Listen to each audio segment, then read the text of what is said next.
Hey guys, welcome back to my new vlog. I hope आप सब अच्छे होंगे। सो गाइस, आज की वीडियो बेहद ज़्यादा स्पेशल होने वाली है क्योंकि काफ़ी रिक्वेस्टेड वीडियो है। मेरे पास काफ़ी सारे डीएम्स आ रहे थे इंस्टाग्राम पे कि मैं एक डिटेल्ड वीडियो बनाऊं चार धाम यात्रा की, क्योंकि लास्ट ईयर 2020 में अगस्त में हमने एक चार धाम यात्रा की थी जो कि काफ़ी सक्सेसफुल जर्नी थी हमारी। प्री प्लान था सब कुछ, हम अपनी कार से गए थे जो अपनी अभी कार है इलेंट्रा से, और सच में बहुत ज़्यादा मज़ा आया था। लेकिन दिक्कत की बात यह है, मुझे ज़्यादा ज्योग्राफी का आइडिया नहीं है, तो मैंने सोचा कि अभी शुभम बताएगा सारी की सारी डिटेल्स आपको। मैं कैफे पे आया था जस्ट अभी थोड़ी देर पहले, तो आप एंड तक देखना अगर आपको चार धाम यात्रा करनी है। तो जो प्लान होने वाला है वो अराउंड 10 डेज़ का है, और ये जर्नी जो स्टार्ट होने वाली है वो हरिद्वार से है। तो मैं तो आराम से बैठा था, सब कुछ जो प्लानिंग थी शुभम की थी, सौरभ की थी, तो ये प्लान करके पहले से चले थे और हमने काफ़ी अच्छे दर्शन किए थे। सबसे पहले हम यमुनोत्री गए थे, फिर उसके बाद गंगोत्री, और उसके बाद फिर हम केदारनाथ, एंड देन उसके बाद बद्रीनाथ। और उसमें बीच में बहुत सारे ऐसे स्पॉट्स हैं जो लोगों को नहीं पता होते, टूरिस्ट को नहीं पता होते, इतने अच्छे प्लेसेज हैं और वो मिस हो जाते हैं। जैसे चंद्रशिला उनमें से एक है, तो मेरे बहुत सारे दोस्त गए थे और वो छोड़ के आ गए इतनी अच्छी जगह को। आपको पूरा आइडिया मिल जाएगा कि आप किस बेस्ट तरीके से अपनी ट्रिप प्लान कर सकते हैं चार धाम की। तो Shubham, it's up to you. तो फ्रेंड्स, कैसे हैं आप सब लोग? सब बढ़िया होंगे मुझे लगता है। चलो ठीक है। हाँ, तो मैंने आप सभी को बहुत आसानी से समझाने के लिए एक पूरी प्रेजेंटेशन तैयार की हुई है चार धाम यात्रा की, जिसको आप आराम से 10 दिन में बिना किसी जल्दबाजी के आराम से कर सकते हैं यात्रा। और आपकी यात्रा मेरे हिसाब से देखो बेस्ट ही होगी, सुखदायी होगी, अगर आप मेरे द्वारा प्लान की गई चार धाम यात्रा के हिसाब से अपनी यात्रा ऑर्गेनाइज करें। तो ठीक है फ्रेंड्स, तो स्टार्ट करते हैं। तो जो हमने अपना मेन हॉल्ट जो लिया है वो डे 0 के साथ लिया है हरिद्वार। तो जो हरिद्वार जो है हमारा, ये डे 0 के साथ हम स्टार्ट करेंगे क्योंकि ये गेटवे ऑफ उत्तराखंड है चार धाम के लिए। तो मतलब यहाँ से हमारी चार धाम यात्रा जो है वो स्टार्ट होती है और यहीं से सारे रोड्स जाते हैं चार धाम के लिए। सो आप स्टार्टअप लीजिए हरिद्वार से सुबह 9 बजे का। लाइक आप अपनी जो यात्रा कर रहे हैं वो अपनी प्राइवेट व्हीकल से कर रहे हैं, चाहे उसमें बाइक हो चाहे 4 व्हीलर हो, गाड़ी हो। तो फर्स्ट डे जो रहेगा हमारा वो हरिद्वार से रहेगा जानकी चट्टी के लिए। जानकी चट्टी जो है, जो यमुना माता, जो यमुनोत्री जो धाम है, उसका एक बेस कैंप है। सो हमारी जो जर्नी रहेगी वो डे 1 की रहेगी। सो डे 1 जो होगा हमारा वो हरिद्वार टू जानकी चट्टी होगा। जो डिस्टेंस होगा वो 222 किलोमीटर होगा, जिसको कवर करने में आपको लगभग 7.5 घंटे लगेंगे। और लगभग ये मान लो आप, अगर हमने यात्रा अपनी 9 बजे स्टार्ट की तो शाम के 5 बजे तक या फिर मैक्सिमम 6 बजे तक आप पहुँच जाओगे with sightseeing and lunch. आप आराम से जानकी चट्टी पहुंच जाओगे। जानकी चट्टी पहुंचने के बाद आपको लेना है बढ़िया सा होटल, गाड़ी पार्किंग की जहाँ पे सुविधा हो और लाइट की सुविधा हो, क्योंकि वहाँ पे थोड़ा सा लाइट की प्रॉब्लम होती है, तो जनरेटर वगैरह होना चाहिए तो सही रहेगा, उससे फिर कोई दिक्कत नहीं आएगी आपको। तो रात का स्टे लेने के बाद फिर अगले दिन तो हमारा डे 2 होगा, वो होगा ट्रैकिंग डे हमारा, जिसमें आपको पैदल, घोड़ा, पालकी, जो भी आपको अच्छा लगे उससे आप चढ़ाई कर सकते हो। वैसे अगर आप अंडर 40 आपकी एज, अगर आप पैदल जाना चाहते हो तो आपको लगभग 2.5 घंटे लगेंगे, 2.5 से पौने 3 घंटे लगेंगे आपको ट्रैक पूरी कवर करने में।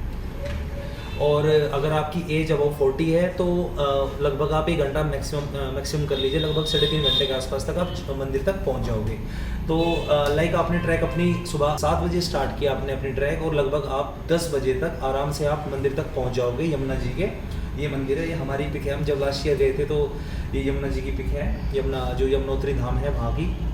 तो मैक्सिमम आप लगा लीजिए 10 बजे तक अगर आप मंदिर में पहुँच गए, उसके बाद 1 घंटे या 1.5 घंटे में आपका सारा दर्शन वगैरह, स्नान वगैरह सब हो जाएगा।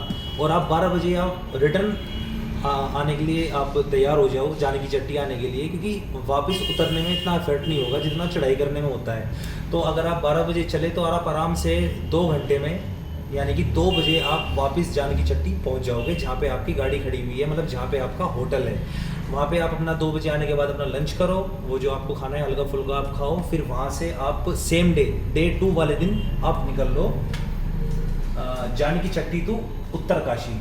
ये जो 125 किलोमीटर्स है जानकी चट्टी से उत्तरकाशी, आपको लगभग 4.25 घंटे लगेंगे सफ़र तय करने में। तो अप्रोक्स आप 2 बजे तक नीचे आ गए थे जानकी चट्टी अपने होटल पे, और 3 बजे आप लगा लीजिए आप वहाँ से निकल गए। सो 3 बजे निकलने के बाद आप 4 घंटे प्लस कर लीजिए, तो ये बैठ गए 7:15, 7:30 बजे तक आप अपने रूम में पहुँच जाओगे उत्तरकाशी में। और एक इस बात का ध्यान रखना है आपको, उत्तरकाशी में आपको जो स्टे लेना है होटल का वो 2 दिन का लेना है। उसका रीज़न जो है वो मैं अभी बताऊँगा आगे चल के। तो आप उत्तरकाशी शाम को 7:30 बजे पहुंच गए, अपना डिनर लो और आप रेस्ट करो आराम से, कोई दिक्कत नहीं है। फिर आगे आपका डे 3। अब जो हमारा डे 3 होगा वो होगा उत्तरकाशी टू गंगोत्री। जो कि डिस्टेंस है आपकी 99.5 यानी कि 100 किलोमीटर, जिसको आपको कवर करने में लगभग जो है 3 घंटे लगेंगे, क्योंकि रास्ता बहुत अच्छा है, बहुत प्यारे प्यारे साइट सीन्स वगैरह आते हैं। रास्ते में मंदिरी डैम भी पड़ता है जहाँ पे बहुत ऊंचाई से झरना पड़ता है, उसकी जो बौछारें हैं वो रोड तक आती है, तो आपको बहुत अच्छा व्यू मिलेगा। वहाँ पे आप फोटो वगैरह खिंचाओगे तो ज़बरदस्त आपको अनुभव होगा। तो फिर आपने लाइक उत्तरकाशी से सुबह आप 8 बजे निकल जाते हो गंगोत्री के लिए, 3 घंटे का सफ़र है, तो लगभग आप 11:30 लगा लो, आप 11:30 बजे तक गंगोत्री धाम पहुँच जाओगे। गंगोत्री धाम पहुंचने के बाद वहाँ पे इतनी भीड़ नहीं होती है, आप आराम से डायरेक्टली पहुंच जाओगे। सबसे अच्छी बात ये है कि गंगोत्री में किसी भी तरह की कोई चढ़ाई नहीं है, मंदिर से 700-800 मीटर पहले पार्किंग है, वहाँ पे आप अपनी गाड़ी खड़ी करो और आराम से पैदल जाओ और दर्शन कर लो। बहुत अच्छी साइट सीन्स वगैरह हैं आसपास, जो है वहाँ पे जो भागीरथी जी है उनकी शिला बनी हुई है, जहाँ पे उन्होंने 5000 वर्ष तक तपस्या की थी और गंगोत्री को धरती पर उतारा था। और जो है बराबर में जो है घाट बने हुए हैं, बहुत अच्छे वहाँ पे व्यूज़ आते हैं ज़बरदस्त। आप वहाँ पे स्नान कर सकते हो, वहाँ से प्योर बिल्कुल पवित्र गंगा जल ला सकते हो घर के लिए, तो वहाँ पे वो सब अवेलेबल है, कोई दिक्कत नहीं है। तो आप लाइक 11:30 बजे तक गंगोत्री पहुँच गए और आपने वहाँ पे 2-3 घंटे, मतलब 3 घंटे आप 4 घंटे आराम से स्पेंड करो, कोई दिक्कत नहीं है, कोई जल्दी नहीं है, क्योंकि वापस आपको उत्तरकाशी ही आना है। तो वो ये रीज़न था 2 दिन के लिए में जो मैंने आपको बताया था, क्योंकि आपको जो नेक्स्ट नाइट भी जो रुकनी है वो उत्तरकाशी ही रुकनी है, क्योंकि जो हमारा वापस आप आओगे उत्तरकाशी, एक मेन होल्ट बन जाएगा केदारनाथ जाने के लिए। तो आप शाम तक आराम से, अगर आप 3 बजे तक भी या 2 बजे तक आप गंगोत्री से चलोगे तो शाम के 6 बजे तक आप वापस अगेन उसी रूम में आ जाओगे जो रूम आपने डे 3 वाले दिन लिया था। दोस्तों ये हमारा गंगोत्री धाम की फ़ोटो है, ये गंगोत्री मंदिर के सामने का फ़ोटो है, हम तीनों भाइयों का, हम गए थे लास्ट ईयर। जो मेजर सिटीज़ जो पड़ेंगी रास्ते में वो होगी आपकी, एक तो रुद्रप्रयाग, गुप्तकाशी और आपका अगस्त मुनि, ये रास्ते में आपके पड़ेंगी जो सिटीज़ वगैरह होंगे, जो मेन सिटीज़ है वहाँ पे आप छोटे मोटे जो भी आपको शॉपिंग वगैरह या लंच वगैरह करना हो आप कर सकते हो। तो हमारा जो फुल डे जो जर्नी रहेगी लगभग आपका 8 घंटे लगेंगे। अगर सुबह आप 8 बजे चलते हो नॉन स्टॉप तो जाके आप 4 बजे पहुँचोगे, पर देखो नॉन स्टॉप किसी से चला नहीं जाता, तो जाहिर सी बात आप 6 बजे तक आराम से आप सोनप्रयाग पहुँच जाओगे। सोनप्रयाग जो है वो लास्ट है स्टॉप गाड़ी का, वहीं पर गाड़ी पार्क होती है, उससे आगे गाड़ी ले जाने की परमिशन नहीं है, तो आपको गाड़ी अपनी वहीं पे पार्क करनी होगी और वहीं पे ही आपको होटल्स वगैरह हर तरह की सुविधा आपको मिल जाएगी। तो फिर आप डिनर करने के बाद आपको वहाँ पे स्टे करना है सोनप्रयाग में, ठीक है। तो अब आ गया हमारा डे 5। सो फाइनली जो ये डे है ये हमारा ट्रैकिंग डे है। फर्स्ट ऑफ ऑल आपको सुबह उठना है लगभग अर्ली इन द मॉर्निंग 6 बजे आप उठ जाओ और 7 बजे आप अपना होटल जो है लीव कर दो, छोड़ दो। और होटल से निकलने के बाद आपको टैक्सी है, मैं वहीं पे बोलेरो वगैरह मिल जाती है, जिससे वो आपको गौरीकुंड उतार देगी, क्योंकि गौरीकुंड जो है वो आपको बाई टैक्सी जाना होगा, जिसका किराया मुश्किल से 30 या 40 रुपये होता है पर हेड। आप पहुँच जाओगे गौरीकुंड पहुँचने के बाद जो है फिर आपकी पैदल ट्रैकिंग स्टार्ट होती है केदारनाथ धाम की, जो कि लगभग 18.5 किलोमीटर की खड़ी चढ़ाई है। तो ये हमारी फ़ोटो वहीं की है। तो जो हमारा जो ट्रैक है वो केदारनाथ धाम के लिए है। सो फुल डे हमारा उस दिन ट्रैकिंग होगी। लगा लीजिए आप सुबह 7 बजे अपने होटल से आपने चेकआउट कर दिया और 8 बजे तक आप 8:30 या 9 बजे तक आप जो है गौरीकुंड पहुंच गए और 9 बजे आपने ट्रैकिंग चढ़ाई स्टार्ट कर दी। तो लगभग ये मान लो अगर आपकी एज वही अंडर 40 है तो लगभग आपको 9 से 10 घंटे लग जाएंगे मंदिर तक पहुंचने में, केदारनाथ धाम पहुंचने में। तो लगा लीजिए हम लगभग 6 बजे तक केदारनाथ धाम पहुंच गए और 6:15 बजे वहाँ पे आरती स्टार्ट होती है शाम की। आपको आरती मिल जाएगी, जैसे भी आप वहाँ पे पहुँचोगे तो अलग ही वाइब्स आती है, बहुत ही पॉजिटिव। बोलते हैं ना कि केदारनाथ धाम से स्वर्ग से हवा आती है, तो वास्तव में ये सच्चाई है, केदारनाथ धाम में स्वर्ग से ही हवा आती है। और वहाँ की जो आरती आप अटेंड करोगे वास्तव में आप बिल्कुल निशब्द हो जाओगे, बिल्कुल आपके पास कुछ नहीं, मतलब ये लगेगा कि बस जो है यही है। सो आपको वो जो डे है, वो जो नाइट है, वो आपको केदारनाथ धाम पे ही स्पेंड करनी है। आपको नाइट स्टे केदारनाथ धाम पे लेना है। हमने भी वहीं पे लिया था, जस्ट मंदिर से मुश्किल से 50 से 60 मीटर की दूरी पे होगा हमारा जो रूम था, वो बराबर में था बिल्कुल ही। बहुत ही अच्छी लोकेशन थी, ज़बरदस्त। और टेम्परेचर एक बार बता दूँ मैं आपको, वहाँ पे अक्टूबर के महीने में जब हम गए थे तो टेम्परेचर -4 था। तो आप जो कपड़े वगैरह हैं वो आप लेके जाना अपने हिसाब से, बहुत ज़बरदस्त ठंड पड़ती है वहाँ पे, ठीक है। तो अब नेक्स्ट डे मॉर्निंग, सो डे 6 मॉर्निंग दर्शन, आपको करने हैं। सुबह 6 बजे आप उठ जाओ, 7 बजे तक नहा धो लो, फ्रेश हो लो, कोई दिक्कत नहीं है, और 7:30 बजे आप लाइन में लग जाओ दर्शनों की। तो लगभग 1 घंटे में आपके दर्शन वगैरह सब हो जाएंगे, कोई दिक्कत नहीं है। 8:30-9 बजे तक आपके दर्शन वगैरह सब हो जाएंगे कंप्लीट। और फिर आप दर्शन करने के बाद आप फ़ोटोज़ लो, पीछे का बैकग्राउंड, पीछे भीमशिला है उसको देखो, वहाँ पे भी पूजा होती है। और बराबर में वहाँ पे बहुत जो संत वगैरह हैं, मुनिचंद वहाँ पे बैठे रहते हैं, उनसे आप उनकी स्टोरी सुनो, बड़ा अच्छा लगता है। तो उनके साथ लगभग आप 1-1.5 घंटा स्पेंड करो। अगर आप 10 बजे ट्रैक शुरू करते हो केदारनाथ से गौरीकुंड के लिए, तो शाम को आप 3:30 बजे पहुँच जाओगे गौरीकुंड। वहाँ से आपको टैक्सी लेनी है, वही रिपीट करना है जैसे आप डे 5 में आए थे।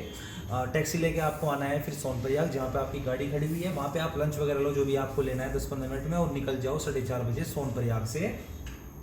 सोनप्रयाग से ऊखीमठ के लिए।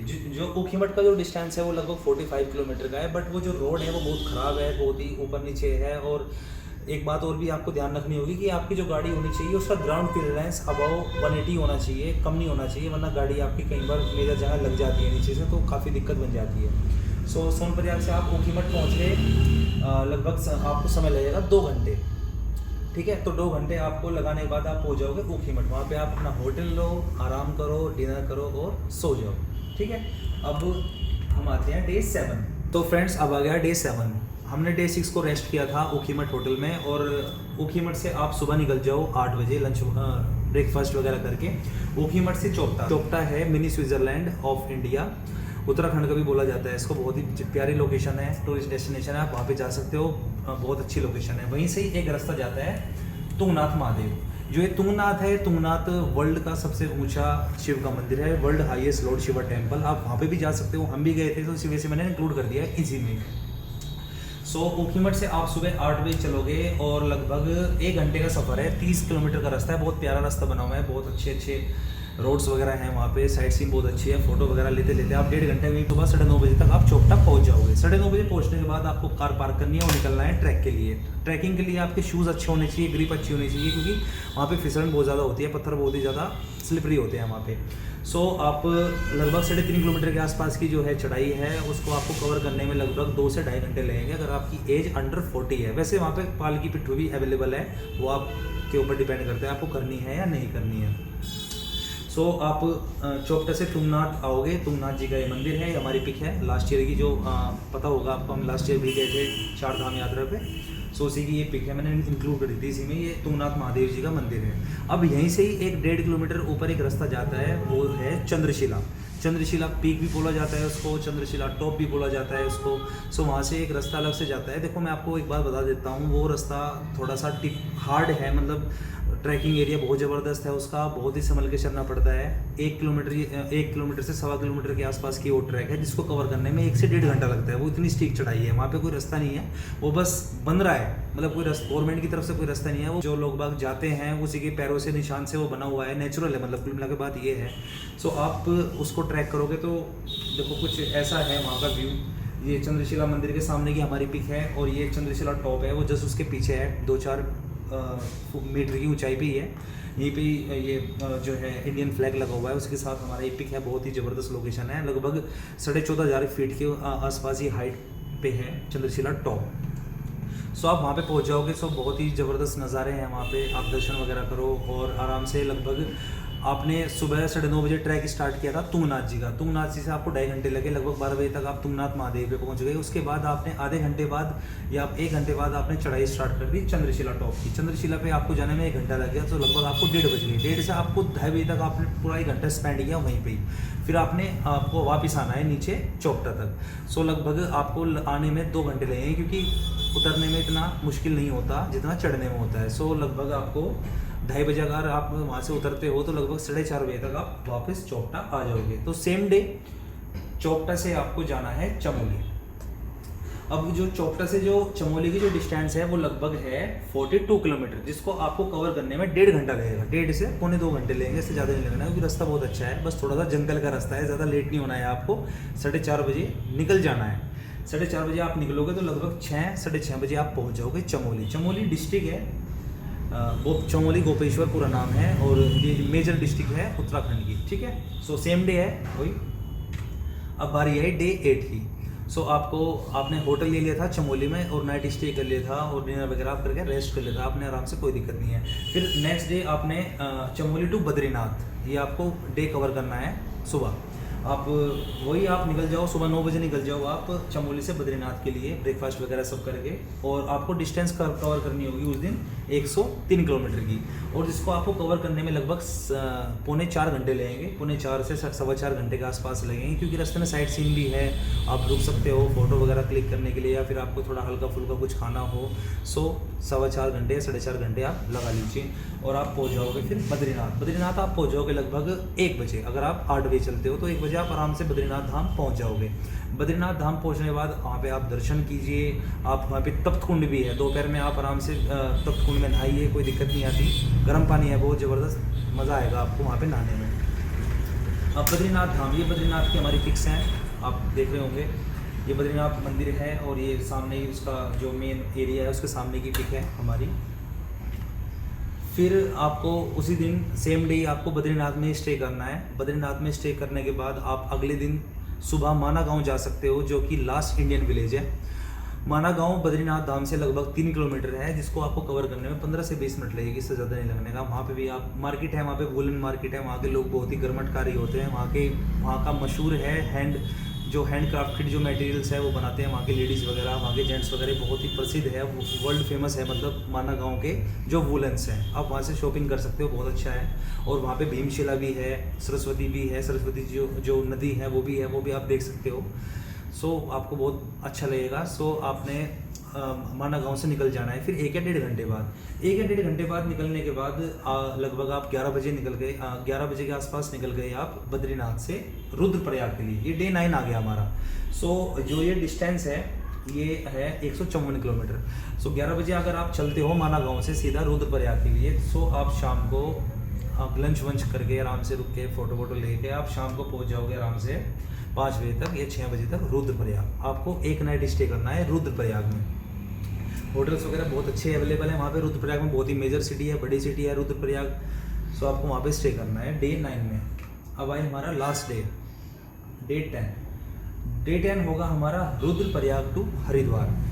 जो ये डिस्टेंस है ये लगभग 161 किलोमीटर की है, और डिस्टेंस आपको कवर करने में 4.5 से 5 घंटे लगेंगे। आप सुबह 9-10 बजे जब भी आप चाहो आप कवर करो, और शाम को 4-5 बजे तक आराम से पहुंच जाओगे हरिद्वार। सो गाइज आप लोगों ने देख लिया होगा कितना अच्छा प्लान एक्सप्लेन किया अभी हमने, और अगर आप इसी प्लान के अकॉर्डिंग चलते हैं तो आपकी जो जर्नी होगी बहुत ही ज़्यादा मंगलम होगी और शुभ होगी, और आपको काफ़ी एंजॉय करने का टाइम मिलेगा। आप इस प्लान के अकॉर्डिंग अपनी जर्नी प्लान कर सकते हैं, और आप सच में जो है बड़े मज़े से जाएंगे और बड़े मज़े से आएंगे आराम से रेस्ट करते हुए। हम जब गए थे ना बिल्कुल भी थकावट नहीं हुई थी, और 10 दिन का हमें पता ही नहीं चला था। हमने इतनी ट्रैकिंग भी की थी, तब भी हमें ऐसा लग रहा था जैसे हमने कुछ किया ही ना हो। तो अगर आप प्रॉपर रेस्ट लेते हो तो आपको बिल्कुल भी जर्नी का पता नहीं चलेगा। और एक बात और, हमारी गाड़ी इलेंट्रा थी, इसकी जो ग्राउंड क्लियरेंस है बहुत कम है, तो हमें रास्ते में काफ़ी दिक्कतों का सामना करना पड़ा था। और इस वजह से आप लोग ध्यान रखना कि आप ऊंची कार लेके जाएं जिसकी हाई क्लियरेंस हो ग्राउंड की, तो आपकी जो यात्रा है बड़ी ईजी हो जाएगी। तो गाइज आई होप कि आप लोगों को काफ़ी अच्छी लगी होगी ये वीडियो, और आपको अच्छे से समझ में आ गया होगा पूरा प्लान 4 धाम यात्रा का। तो आज की ब्लॉग में बस इतना ही। आप लोगों से जल्दी मिलूंगा नेक्स्ट ब्लॉग में। Thank you so much for watching. Bye bye.